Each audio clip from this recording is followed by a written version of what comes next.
La Superintendencia de Control del Poder de Mercado presentan El Poder de Mercado, un espacio para conocer a fondo el contexto de la Ley de Control del Poder de Mercado, los monopolios, los oligopolios, la oferta, la demanda y los derechos que en este contexto mantienen las y los ecuatorianos. Queridos televidentes, es un gusto poder saludarles en su programa El Poder de Mercado. Hoy les daremos a conocer temas y personajes de interés. Bienvenidos. En el marco del sector de la energía, la Superintendencia de Control del Poder de Mercado realizó el 24º Seminario Internacional y 12º de Tecnología y Regulación Mercado Energético 2 en la Universidad de las Fuerzas Armadas, ESPE. Este evento contó con expositores de alto nivel que trataron temas sobre normativas, planes de desarrollo, políticas sectoriales y nuevas propuestas dentro de un sector muy importante para el país. Es importante establecer las reglas de juego. ¿Qué son las reglas de juego? Es cómo van a competir las empresas públicas y privadas. Luego, ¿qué van a competir? En precio, en calidad, en productos. Entonces, en el caso de la energía en el Ecuador, consumimos petróleo, consumimos gas, consumimos gasolinas, consumimos diésel. En la producción de las diferentes gasolinas utilizamos metodologías. Entonces tenemos que tener eficiencia y optimalidad de producción, de producción de petróleo, sacar nuestros derivados con la mínima contenido de azufre y en lo posible la mayor cantidad de gasolinas livianas. Entonces ahí ya la ciencia y la tecnología a nivel mundial y los grandes hacedores de las políticas energéticas mundiales, esto es OPEP, ARPEL, departamentos de energía de Europa, Estados Unidos, han caminado bastante.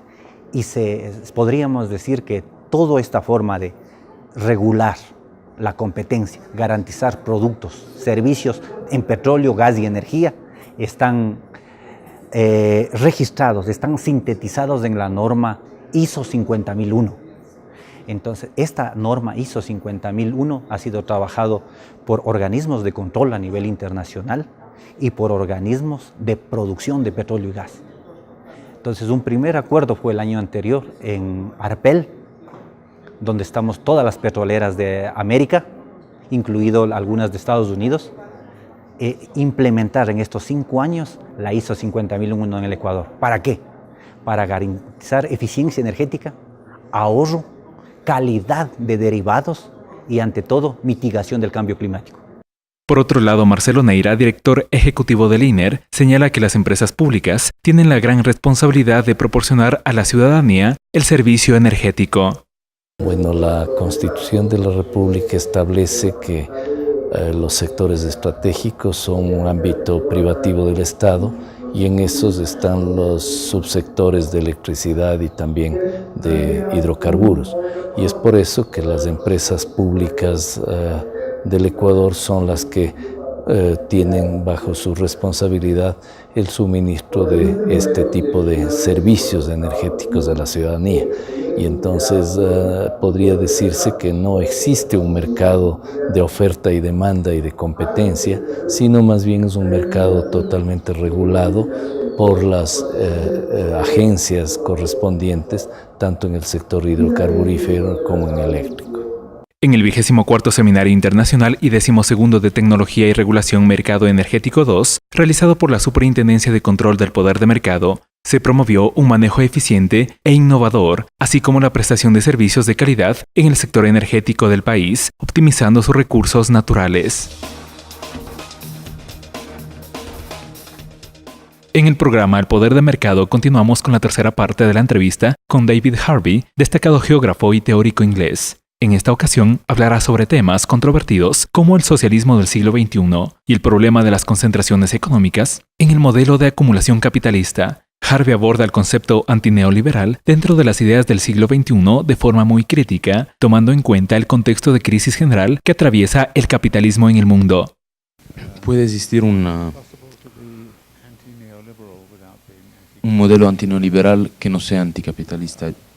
Yo creo que se están intentando construir formas del capital que no sean neoliberales, porque el neoliberalismo ha tenido efectos tremendos sobre las desigualdades del mundo, sobre las relaciones con el medio ambiente.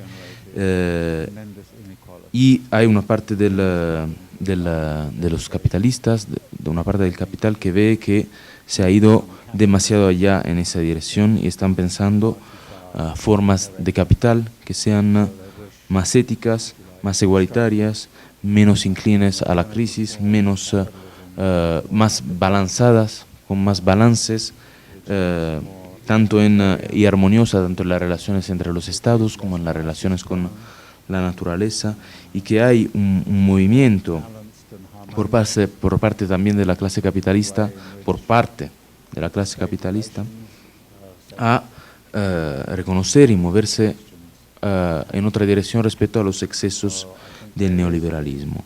Yo creo que no funcionará, pero hay muchas personas, por ejemplo en las organizaciones no gubernamentales, que son afectadas, creen en ese tipo de filosofía y creen que sea posible construir dentro del capitalismo una forma socialmente más justa de capitalismo. Este pensador también ingresa en el debate del control del poder de mercado, apuntando ideas clásicas sobre problemas actuales. Además, hace alusión a las competencias de la Superintendencia de Control del Poder de Mercado en el ámbito de regulación y control. Hay dos puntos que quiero recalcar. La primera, que en una situación como la que vivimos, donde hay un problema de una concentración masiva de recursos y poder en pocas manos, basado en lo que por falta de mejores palabras llamaría una trampa, una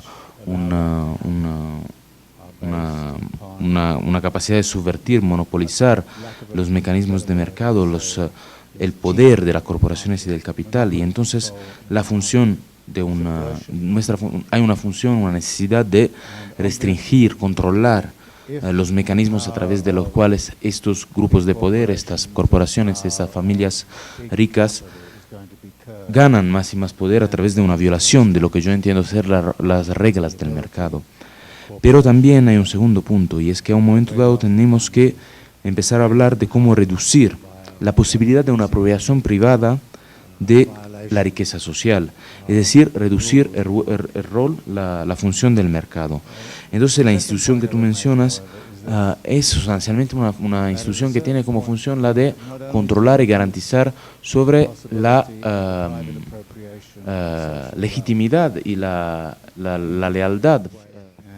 Pero se trata de ir más allá de la justicia del mercado, sino de entender cómo vamos a abolir los mecanismos de mercificación, de mercantilización de aquellos recursos, la provisión social de aquellos recursos que antes mencionaba, que son el agua, la educación, la salud, la vivienda, etc. La Superintendencia de Control del Poder de Mercado impulsa espacios de diálogo y debate académico para el conocimiento de toda la sociedad en general.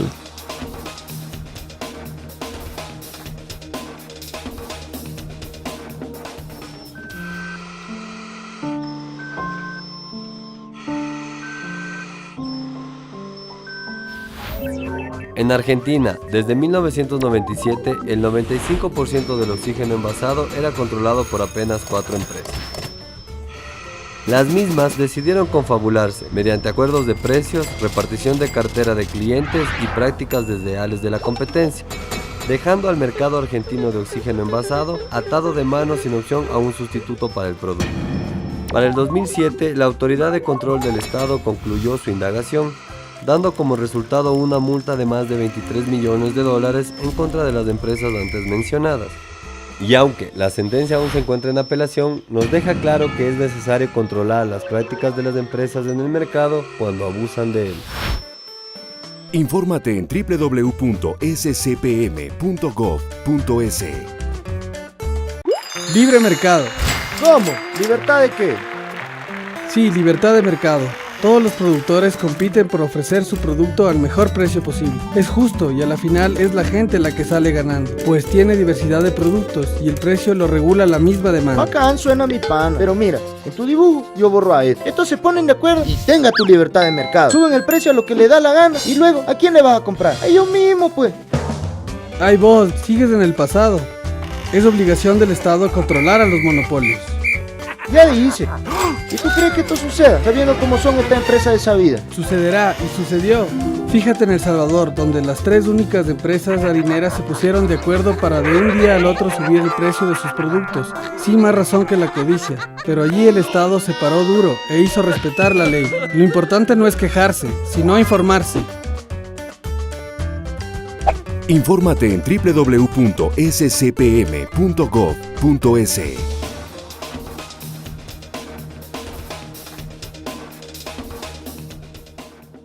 El artículo 27, numeral 4 de la Ley Orgánica de Regulación y Control del Poder de Mercado señala que se considera desleal la comparación de la actividad, las prestaciones, los productos o el establecimiento propios o ajenos con los de un tercero, inclusive en publicidad comparativa, cuando dicha comparación se refiera a extremos que no sean análogos, relevantes ni comprobables. David Echeverría, intendente de investigación de prácticas desleales, nos brinda una explicación ampliada sobre el tema. La comparación en realidad se vuelve un acto desleal, una práctica desleal en los términos de la Ley Orgánica de Regulación y Control de Poder de Mercado, cuando sencillamente se separa de los usos y costumbres honestos. Puntualmente, el artículo 27 de nuestra ley señala que la comparación se convierte en un acto desleal cuando éste se realiza de manera alejada de parámetros objetivos, relevantes, análogos o comprobables. En este sentido, cuando hacemos aseveraciones que no tienen nada que ver con la realidad o cuando hacemos comparación de dos productos o servicios que no son comparables, estamos hablando de un supuesto desleal. Prácticas desleales como estas son sancionadas de acuerdo a los artículos 78 y 79 de la Ley Orgánica de Regulación y Control del Poder de Mercado, que establece infracciones leves, graves y muy graves. Sin embargo, este organismo de control siempre está dispuesto a establecer espacios de diálogo con los operadores económicos antes de emitir una multa. Al respecto, David Echeverría señala: Como siempre hemos comentado, la sanción no es el único medio para poder cumplir con los objetivos de la ley, es decir, el restablecimiento de la competencia en el mercado ecuatoriano, y también se presentan los compromisos de cese, que están contemplados a partir del artículo 89 y siguientes de la ley, que básicamente, como ya todo el mundo lo sabe, son procedimientos en los cuales el operador económico reconoce que ha incurrido en una falta. En este caso estaríamos hablando de que el operador económico reconoce que ha realizado una comparación desleal y en ese sentido pues se compromete a cesar la conducta y a proponer medidas de corrección o de subsanación si corresponde. La Superintendencia de Control del Poder de Mercado invita a la ciudadanía a conocer cada uno de los artículos de la ley orgánica y a empoderarse de sus derechos a través del conocimiento práctico de la misma. Varias organizaciones reunidas alrededor de la red de comités de usuarias y usuarios del mercado se reunieron en Quito y Guayaquil para presentar públicamente a la red. La red de comités de usuarias y usuarios del mercado es un espacio de confluencia de diferentes sectores sociales: artistas, trabajadores, campesinos, pobladores, estudiantes, autónomamente organizados cuya misión es vigilar el mercado. Por otra parte, René Viteri, vocero del Comité de Usuarias y Usuarios del Mercado Farmacéutico, menciona lo siguiente. Esta herramienta, como lo es el Comité de Usuarios, viene a formar parte de una ayuda idónea, puesto que nos permitirá, en la realidad, dar a conocer el servicio que recibimos tanto en lo público como en lo privado. Es importantísimo que la ciudadanía poco a poco vaya empoderándose de sus derechos, los cuales están dentro del Consejo de Participación Ciudadana. Y es importantísimo que todos y cada uno de nosotros vayamos dando a conocer para que esto sea una red grande, inmensa, en la cual todos y todas los pobladores del Ecuador sepan cómo utilizar sus derechos y por dónde canalizar sus denuncias. Luis Calderón del Cantón Mejía, sector eminentemente agrícola de la provincia de Pichincha, representó al Comité de Usuarias y Usuarios del Mercado del Cantón Mejía. Sí, bueno, estamos para esta reunión y hemos decidido formar el Comité de Usuarios en el Cantón Mejía a medida que debemos ser parte de la participación ciudadana y hacer uso de esa herramienta para ayudar en el proceso de construcción de una ciudadanía empoderada en la toma de decisiones de todo lo que incumbe al desarrollo económico y social del cantón. El 21 de febrero, Guayaquil fue también escenario de la presentación de la red. Cerca de 70 personas provenientes de organizaciones campesinas, barriales y de trabajadores se reunieron en la sala Demetrio Aguilera Malta de la Casa de la Cultura Núcleo Guayas para asistir a la presentación del Comité Coordinador, instancia previa a la red de comités de usuarias y usuarios del mercado. Karina Yepes, dirigente barrial del sector La Jimena, nos habla de la necesidad de conformar comités de usuarios. La necesidad de crear los comités de usuarios, para nosotros la ciudadanía es importante, ya que de esa manera podemos concientizarnos nosotros mismos y a los demás ciudadanos de la calidad de los productos que consumimos, de la atención que tenemos en los servicios públicos, en educación, y de esa manera así también poder hacer nuestros reclamos y saber cuáles son nuestros deberes ante estos hechos, ¿no? Roberto Murillo, presidente de la Federación de Barrios Suburbanos de Guayaquil, organización adherida a esta iniciativa, menciona el interés de organizar un comité de usuarias y usuarios para cada filial de la organización a la que representa. Es necesario que conforme tenemos derechos, tenemos deberes de participar para cuidar justamente la salud y el bienestar de la familia, no solamente de los sectores populares, sino de todos los sectores que tengan que ver con el control del comité de usuarios, que es necesario que se críe. Por esa razón, la Federación de Barrios Suburbanos de Guayaquil está de acuerdo y trabajará con sus filiales para poder que sea realmente en cada organismo barriales de cada sector se conforme el comité de usuarios. El circuito La Chala de Guayaquil, con su dirigente Samuel Avilés, se hizo presente en el acto participando del nacimiento de la red. Bueno, soy un líder comunitario, representante de aquí de Guayaquil, del sector de la Fogués Cordero, del circuito La Chala. En sí, en ver tanta injusticia, ¿no? En ver que hay que corregir en diferentes instituciones, tantas falencias y cosas que están pasando, y ser veedores que la realidad se cumpla, vuelvo y repito lo estipulado en la Constitución. A las presentaciones de Quito y Guayaquil asistieron más de un centenar de personas de diferentes sectores populares. Esta actividad se encuentra dentro de un proceso nacional de conformación de la red de comités de usuarias y usuarios del mercado, a la que asistieron como invitados la Superintendencia de Control del Poder de Mercado y el Consejo de Participación Ciudadana y Control Social.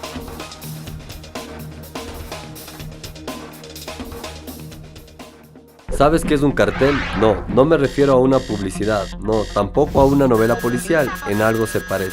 Se denomina cartel cuando varias empresas de un mismo sector, siendo estas autónomas a la vista del público en general, se consolidan como si fueran una sola, repartiéndose los clientes y claro, subiendo los precios de los bienes que producían. Como en Argentina, a finales de los 90, cuando su agencia de control determinó que la Asociación de Fabricantes de Cemento actuaba como un cartel, el cartel del cemento. Ellos se habían puesto de acuerdo y de esa manera pudieron abusar del mercado. Se les impuso fuertes multas, las mismas que si bien han sido apeladas en instancias de resolución superior, nos demuestra que el Estado puede y debe corregir las tendencias de ciertas empresas y de ciertos empresarios en determinadas circunstancias de contradecir los principios de eficiencia que dicen defender.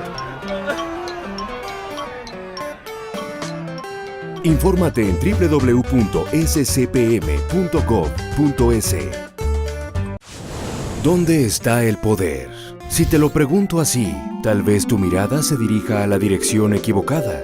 Si piensas por un momento, los grandes cambios comienzan por una persona. Aquel que decide cambiar el rumbo de las cosas. Aquel que sabe que en sus manos hay la fuerza suficiente para controlar su destino. Y si lo piensas por un instante más, te darás cuenta que como ese uno, existimos muchos, cada vez más unidos y dispuestos a trabajar juntos en pos de una sociedad más justa, igualitaria e incluyente. Así que te pregunto nuevamente, ¿dónde está el poder? Infórmate en www.scpm.gov.es.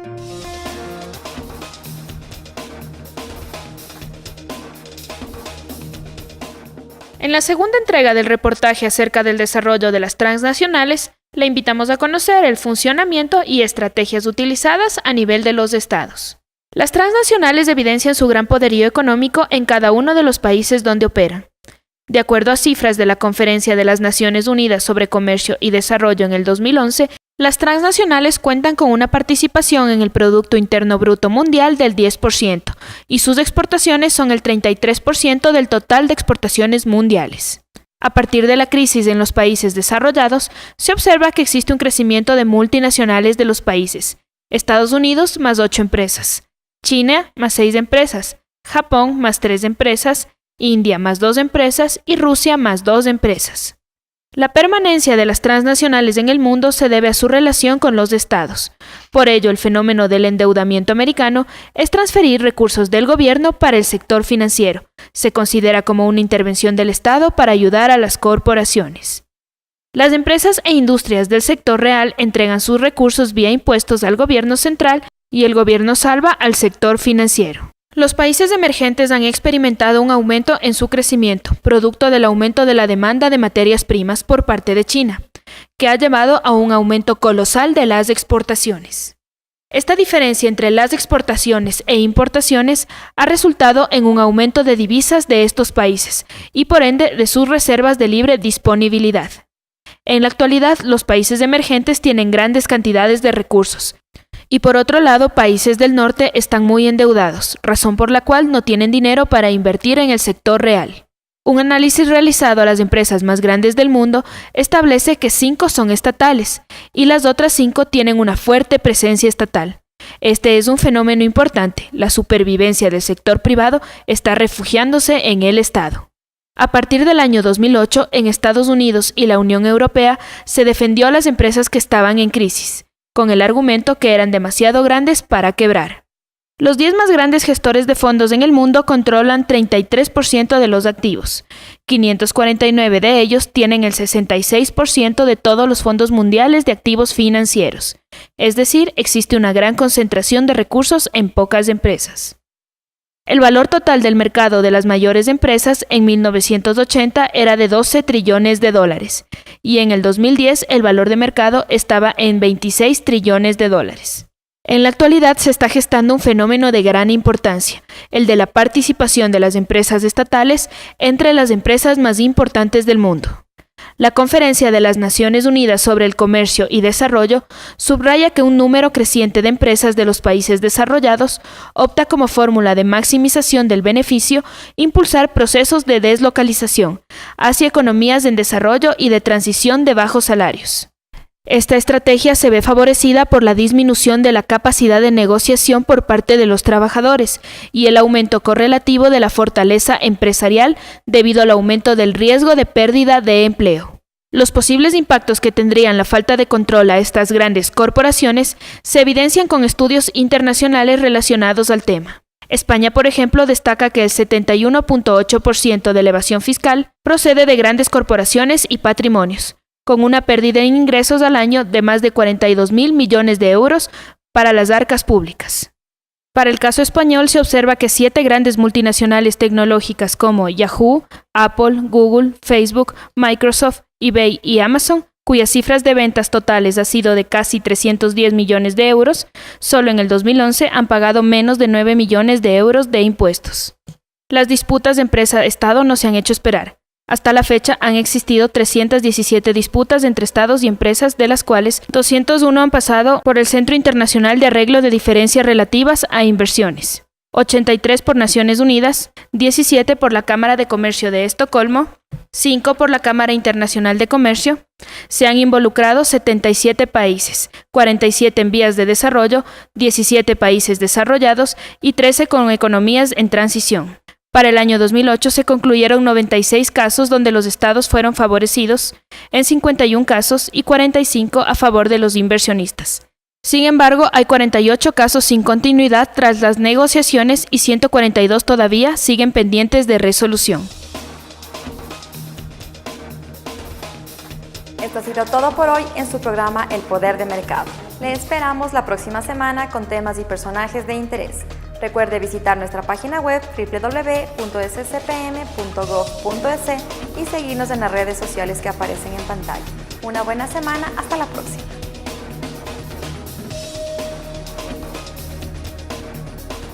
La Superintendencia de Control del Poder de Mercado presentaron El Poder de Mercado, un espacio para conocer a fondo el contexto de la ley y sus derivaciones.